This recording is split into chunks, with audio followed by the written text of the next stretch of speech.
నమస్తే. News stop కార్యక్రమానికి స్వాగతం. దేశ ప్రజలందరూ ఎప్పుడెప్పుడా అని ఆసక్తిగా ఎదురు చూస్తున్న ఢిల్లీ ఎన్నికలైతే కనుక ఇవాళ పోలింగ్ జరుగుతోంది. మధ్యాహ్నం 3 గంటల వరకు అయితే కనుక 46% పైగా పోలింగ్ నమోదైందని చెప్పేసి అధికారులు అయితే వెల్లడించారు. ముఖ్యంగా ఎందుకు ఢిల్లీ వైపు దేశ ప్రజలందరూ ఆసక్తిగా ఎదురు చూస్తున్నారు అంటే కనుక బీజేపీ ఎన్ని రాష్ట్రాల్లో గెలిచినప్పటికీ కేంద్రంలో అధికారంలో ఉన్నప్పటికీ కూడా ఢిల్లీ పీఠం మాత్రం 27 ఏళ్లుగా అందని ద్రాక్షగా మిగిలిపోయింది. కాంగ్రెస్ ప్రభుత్వం 15 సంవత్సరాలు పాలిస్తే లాస్ట్ 2 టర్మ్స్ చూసుకుంటే కనుక ప్రాంతీయ పార్టీ ఆమ్ ఆద్మీ పార్టీ అయితే కనుక గవర్నమెంట్ ని ఫామ్ చేసింది. అంతకు ముందు కాంగ్రెస్ ప్రభుత్వం షీలా దీక్షిత్ ఉన్నప్పుడు 3 సార్లు వరుసగా ఢిల్లీలో అయితే కనుక గెలిచి అధికారంలో ఉంది. ఇన్ని సంవత్సరాలుగా బీజేపీకి దేశ రాజధాని ఢిల్లీ గుండెకాయ లాంటిది. అలాంటి రాజధానిలో బీజేపీ విజయకేతనం ఎగరవేయలేకపోతోంది. అందుకని ఈసారి ఎలాగైనా సరే ఢిల్లీని తమ సొంతం చేసుకోవాలనేసి ఢిల్లీ పీఠం పైన బీజేపీ జెండా ఎగరవేయాలని చెప్పేసి మోడీ అయితే కనుక గట్టి ప్రయత్నాలు చేస్తున్నారు. ఇందులో భాగంగానే బీజేపీకి సంబంధించిన ముఖ్య నేతలు అవ్వచ్చు, అలాగే పార్టీ కార్యకర్తలు అవ్వచ్చు, అందరూ అంటే ఎలాంటి ఢిల్లీ ప్రజలకు సంబంధించి ఎలాంటి పథకాలు కానీ లేకపోతే ఏం చేస్తే ఢిల్లీలో మనం అధికారంలోకి వస్తామన్న దాని మీద అయితే కనుక చాలా కసరత్తే చేశారు. ముఖ్యంగా మహిళల్ని దృష్టిలో పెట్టుకొని మహిళలకి అంటే అన్ని ప్రభుత్వాలు మనం చూసుకుంటూ ఉన్నాము, అన్ని ప్రభుత్వాలు ఉచితంగా వాళ్ళకి మహిళలకి పథకాలు అయితే ప్రవేశపెడుతున్నాయి. సో మహిళలకు సంబంధించి కూడా చాలా పథకాలను అయితే కనుక బీజేపీ చెప్పింది, అలాగే ఆమ్ ఆద్మీ పార్టీ చెప్పింది.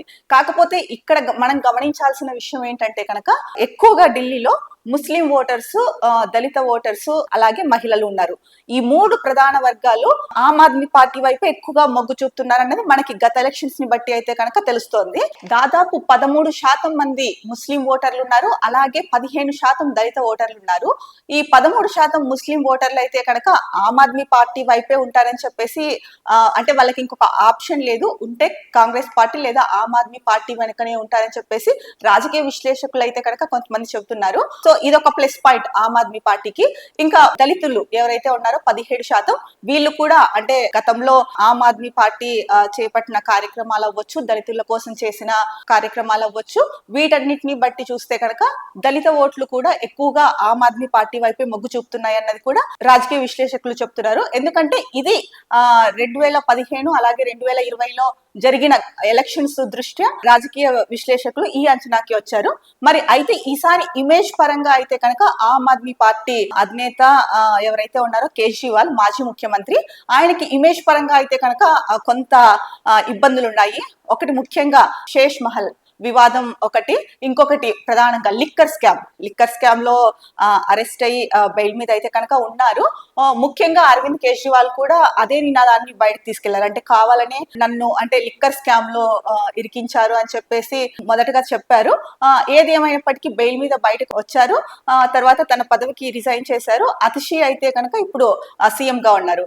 ఆయన ప్రధాన నినాదం ప్రజల్లో ఎన్నికల్లో ఢిల్లీ ఎన్నికల ప్రచారంలో తన ప్రధాన నినాదం అయితే కనుక నేను అవినీతి చేయలేదు అనుకుంటేనే నాకు ఓటేయండి అని చెప్పేసి ఓపెన్ గా ఎన్నికల ప్రచారంలో చెప్పేశారు. మరి ఇక్కడ ఇప్పటికీ కూడా ఎక్కువ శాతం అయితే కనుక ఇమేజ్ పరంగా అరవింద్ కేజ్రీవాల్ కి కొంత ఇబ్బందికరంగా ఉన్నప్పటికీ కూడా అరవింద్ కేజ్రీవాల్ వైపే ఎక్కువగా ప్రజలు మొగ్గు చూపుతున్నారు, మొగ్గు చూపే అవకాశం ఉందని చెప్పేసి అయితే కనుక చాలా మంది రాజకీయ విశ్లేషకులు చెప్తున్నారు. ఇంకొక విషయం చూసుకుంటే కనుక కాంగ్రెస్ పార్టీ అంటే ఆమ్ ఆద్మీ పార్టీ 2 టర్మ్స్ ఏదైతే వరుసగా లాస్ట్ 2 టర్మ్స్ అధికారంలో ఉంది, అంతకు ముందు కాంగ్రెస్ ప్రభుత్వం ఉంది. బట్ కాంగ్రెస్ ప్రభుత్వము లాస్ట్ 2 టర్మ్స్ లో ఒక సీటు కూడా గెలుచుకోలేకపోయింది. కనీసం బీజేపీ ఒక ఎలక్షన్స్ లో 3 సీట్లు గెలుచుకోగా ఇంకొక ఎలక్షన్ లో 4 సీట్లు ఏమో గెలిచినట్టుంది. కానీ కాంగ్రెస్ పార్టీ వరుసగా 3 సార్లు గవర్నమెంట్ ఫామ్ చేసిన కాంగ్రెస్ పార్టీ ఎందుకు ఒక సీటు కూడా సాధించలేకపోయింది అన్నది కూడా ముఖ్యంగా చూసుకోవాల్సిన అంశము. మరి ఈసారి అయినా అక్కడ అంటే 15 ఏళ్లు పాలించిన కాంగ్రెస్ ఈసారి ఢిల్లీ పీఠం పైన కాంగ్రెస్ జెండా ఎగరవేయాలని ఒకవైపు రాహుల్ గాంధీ, అధికారం అందని ద్రాక్షల అంటే ఢిల్లీ పీఠం పీఠం పైన అందని ద్రాక్షల అధికారం కోసం 27 ఏళ్లుగా ఎదురు చూస్తుందో బీజేపీ ఎలాగైనా సరే ఈసారి గెలవాలి అని చెప్పేసి గట్టి పట్టుకొని కూర్చొంది. మరి ఇంకొక వైపు ఆమ్ ఆద్మీ పార్టీ అయితే కనుక సింపుల్ గాని అంటే ఏదైతే చేయగలుగుతారో అదే చెప్పుకుంటూ వెళ్తోంది. మరి మహిళలకైతే కనుక అన్ని అంటే ముఖ్యంగా ఈ ప్రధాన పార్టీలు 3 ఏవైతే ఉన్నాయో బరిలో ఈ 3 పార్టీలు అయితే కనుక మహిళలకు హామీలు ఇవ్వడం కానీ లేదా ప్రజలకు చేయగలిగే కార్యక్రమాల గురించి అయితే కనుక చెప్తున్నాయి. మహారాష్ట్రలో అయితే కనుక మహాయుతి కూటమి ఒక అంటే లడ్కీ బెహన్ అని చెప్పేసి ఒక స్కీమ్ తీసుకొచ్చారు. అక్కడ మహాయుతి ఘన విజయం సాధించడంలో ఆ స్కీమ్ కూడా ప్రధాన పాత్ర పోషించిందని చెప్పేసి గతేడాది వెలువడిన ఎన్నికల ఫలితాలు అప్పుడైతేనేమి ఎన్నికల ప్రచారం అప్పుడైతేనేమి చాలా మంది అభిప్రాయపడ్డారు. మరి ఇక్కడ కూడా అలాంటిది జరుగుతుందా? ఒకవేళ అలాంటిది జరిగితే కనుక మహిళా ఓటర్లు బీజేపీ వైపు మొగ్గు చూపుతారా? అప్పుడు హర్యానా మహారాష్ట్రలో లాగానే పరిస్థితి మారొచ్చా అన్న అభిప్రాయం కూడా చాలా మందిలో ఉంది. ఇంకొకటి చూసుకుంటే కనుక ముఖ్యంగా ఈ ఎన్నికల్లో కాంగ్రెస్ ని గెలిపించాలని చెప్పేసి తెలంగాణ రాష్ట్ర ముఖ్యమంత్రి సీఎం అయితే ఢిల్లీ ఎన్నికల ప్రచారంలో పాల్గొని అక్కడ కాంగ్రెస్ ని గెలిపిస్తే ప్రజలకి ఏం చేస్తుంది, ఎలా ఉంటుంది పాలన అన్నది సాయశక్తులా అయితే కనుక రేవంత్ రెడ్డి ప్రచారం చేశారు. ఇంకొక వైపు కూటమి తరఫున బీజేపీ కోసం ఏపీ సీఎం కూడా ఢిల్లీ వెళ్లి ప్రచారం అయితే చేశారు. మరి ఇప్పుడు జరగబోతున్న ప్రతిష్టాత్మకంగా ఇదైతే ఎందుకు ప్రతిష్టాత్మకం అన్న వర్డ్ మనం ఇక్కడ మాట్లాడుకుంటున్నాం అంటే కనుక ఈ 3 పార్టీలకు ఇది చాలా ప్రతిష్టాత్మకం. ఒకటి ఆమ్ ఆద్మీ పార్టీకి సో ఎవరైతే కేజ్రీవాల్ ఉన్నారో ఆయన 2 స్కామ్స్ ఒక వివాదము ఒక టిక్కర్ స్కామ్ లో ఉండి జైలు పాలయ్యారు. సో ఆయన ఇమేజ్ అయితే కనుక కొంత తగ్గిందనే చెప్పొచ్చు. ఒకవైపు ఇది ఇంకా కాంగ్రెస్ పార్టీ 15 ఏళ్ళు అధికారంలో ఉండి ఆ తర్వాత ఒక్క సీటు కూడా సాధించని ఎలక్షన్స్ కూడా ఉన్నాయి. కాంగ్రెస్ పార్టీ ఒక్క సీటు కూడా సాధించని ఎలక్షన్స్ కూడా ఉన్నాయి. సో ప్రతిష్టాత్మకంగా తీసుకుంది ఈ ఎలక్షన్స్ ని.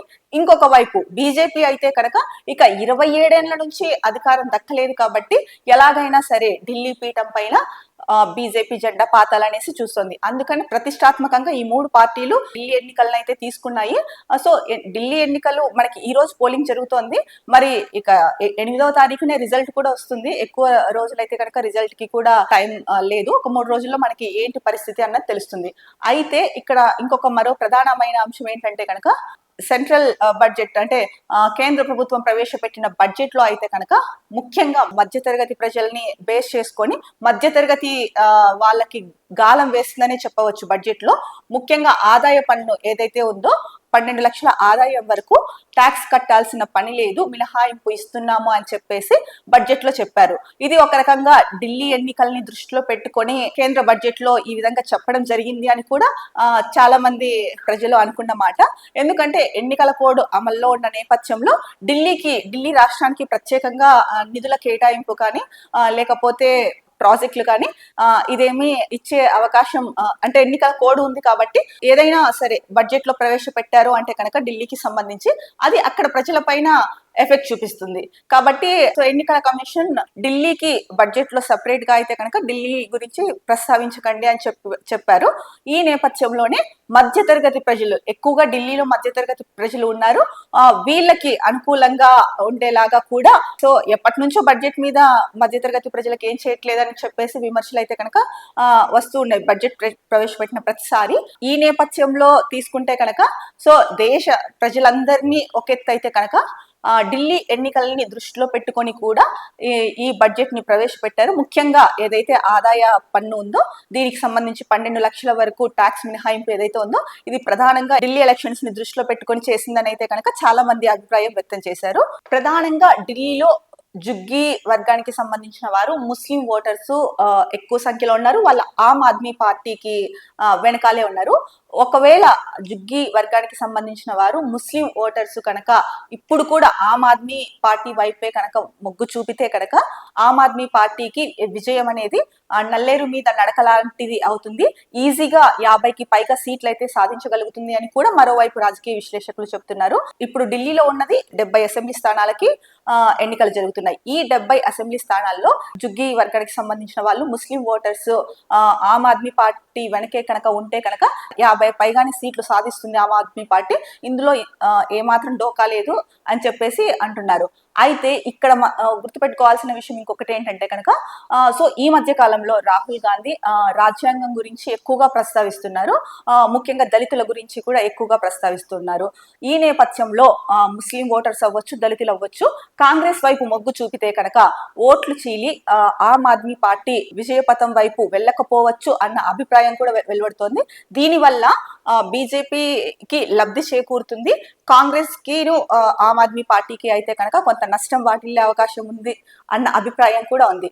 ఏది ఏమైనా కూడా మొత్తానికి ఇప్పుడు 70 అసెంబ్లీ స్థానాలకి జరుగుతున్న ఈ ఎన్నికల్లో అయితే కనుక 699 మంది అభ్యర్థులు అయితే కనుక పోటీ చేస్తున్నారు. మొత్తంగా చూసుకుంటే 13,000 పైచిలకు పోలింగ్ కేంద్రాలు ఏర్పాటు చేశారు. ఇక రిజల్ట్స్ కోసం అయితే కనుక 3 రోజుల్లో మనకు ఎవరు గెలుస్తారు అన్నదైతే కనుక తెలిసిపోయింది. ముఖ్యంగా ఈ 3 పార్టీలు చూసుకుంటే కనుక కాంగ్రెస్ అవ్వచ్చు, బీజేపీ అవ్వచ్చు, ఆమ్ ఆద్మీ పార్టీ అవ్వచ్చు. ఆమ్ ఆద్మీ పార్టీ తరఫు నుంచి అయితే కనుక అరవింద్ కేజ్రీవాల్ గారు న్యూఢిల్లీ నుంచి పోటీ చేస్తున్నారు. ఇక కాంగ్రెస్ నుంచి అయితే కనుక షీలా దీక్షిత్ కుమారుడు సందీప్ దీక్షిత్ ఎవరైతే ఉన్నారో తనని నిలబెట్టారు. ఇక బీజేపీ నుంచి అయితే కనుక అరవింద్ కేజ్రీవాల్ కి వ్యతిరేకంగా పార్లమెంట్ మాజీ సభ్యుడు, ఢిల్లీ మాజీ ముఖ్యమంత్రి ఎవరైతే సాహిబ్ సింగ్ వర్మ ఉన్నారో ఆయన కుమారుడు పర్వేష్ ని అయితే కనుక బీజేపీ అపోజిషన్ గా నిలబెట్టింది. మరి ఓవరాల్ గా చూసుకుంటే కనుక ఢిల్లీ ఎన్నికల్లో ఏ పార్టీ గెలుస్తుంది అన్నదైతే కనుక ఎవరు ఖచ్చితంగా చెప్పలేకపోతున్నారు. కొంతమంది మాత్రం ఆమ్ ఆద్మీ పార్టీనే, అంటే ఆమ్ ఆద్మీ పార్టీ అధ్యక్షుడు ఎవరైతే ఉన్నారో అరవింద్ కేజ్రీవాల్ పైన అంటే లిక్కర్ స్కామ్ ఉన్నప్పటికీ, శీష్ మహల్ వివాదం ఉన్నప్పటికీ కూడా ఆమ్ ఆద్మీ పార్టీ వైపే ఢిల్లీ ప్రజలు మొగ్గు చూపుతారు అన్నది కొంతమంది చెప్తున్నారు. కాకపోతే బడ్జెట్ లో మధ్యతరగతి వాళ్ళకి గాలం వేస్తూ, మధ్యతరగతి ప్రజలకు గాలం వేస్తూ బీజేపీ ఏదైతే ఆదాయ పన్ను మినహాయింపు ఇచ్చిందో, ట్యాక్స్ మినహాయింపు ఇచ్చిందో, సో ఇది కూడా ప్రభావం చూపిస్తుంది ఖచ్చితంగా అని చెప్పేసి మరికొంతమంది చెప్తున్నారు. ఇక కాంగ్రెస్ పార్టీ తరఫున ముఖ్యంగా పార్లమెంట్ ప్రతిపక్ష నేత రాహుల్ గాంధీ ఏదైతే కనుక దళితుల కోసం, బడుగు బలహీన వర్గాల కోసం మాట్లాడుతున్నారో వాళ్ళ తరఫున ఉండి ఇది కూడా చాలా ప్రభావం చూపించే అవకాశం ఉంది అని అంటున్నారు.